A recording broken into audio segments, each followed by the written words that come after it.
Welcome to future விசஸ் study centre சொல்லும் உங்களை அன்புடன் அறிவிக்கிறது. இது என்னென்னா, நம்ம பட்டதாரி ஆசிரியருக்கான நியமன தேர்வில் முக்கியமான பாடத்தலைப்பு தான் பார்த்துட்ருக்கோம். இன்றைய தலைப்பு தமிழ் வரி வடிவ மாற்றங்கள்.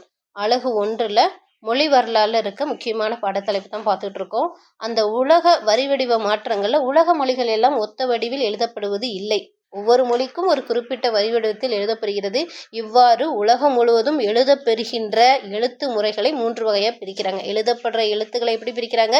ஓவிய எழுத்தாகவும், அசை எழுத்தாகவும், ஒளியன் எழுத்தாகவும் பிரிக்கிறாங்க. ஓவிய எழுத்து முறைக்கு பிக்டோகிராஃபி, அசை எழுத்துக்கு சிலபிக் ரைட்டிங், ஒளியன் எழுத்துக்கு பொனட்டிக் ரைட்டிங் அப்படின்னு 3 நிலையில் சொல்கிறாங்க. இப்போ இந்த பாடத்திட்டத்தை பொறுத்த வரைக்கும் இந்த தமிழ் வரி வடிவ மாற்றங்கள் ரொம்ப முக்கியமான ஒரு தலைப்பாக இருக்குது. இப்போ ஆதி காலத்தில், பழங்காலத்திலும், தொல்காப்பியர் காலத்திலும், பல்லவர் காலத்திலும், சோழர் காலத்திலும், தற்காலமாக நம்ம பார்க்கக்கூடிய இப்போ வரைக்கும் எழுத்துக்களில் எவ்வாறு வரி வடிவம் அமையப்பட்டிருக்கு அப்படின்ற செய்தியெல்லாம் இதன்பால் நம்ம அறியோம். சரிங்களா? ஒவ்வொரு டாபிக் வைஸும் ஒவ்வொன்றா பார்ப்போம். அப்படி பார்க்குறப்ப இந்த தலைப்பு ஒரு முக்கியமான தலைப்பாக இருக்குது. இதிலிருந்து வினாக்கள் அப்படின்னு சொல்லி பார்த்தீங்கன்னா, பாலி மொழி எந்த நூற்றாண்டில் வரி வடிவம் பெற்றிருக்கு அப்படின்னு கேட்டுறாங்க. கிமு 1ஆம் நூற்றாண்டில் தான் அது வரி வடிவமே பெற்றிருக்கு அப்படின்ற செய்தியை பார்க்க முடியுது.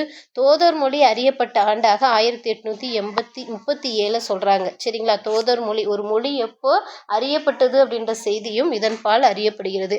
அப்போ இந்த பாடத்தலைப்பும் ஒரு முக்கியமான பாடத்தலைப்பாக இருக்குது. சரிங்களா? மீண்டும் ஒரு தலைப்பில் சந்திப்போம்.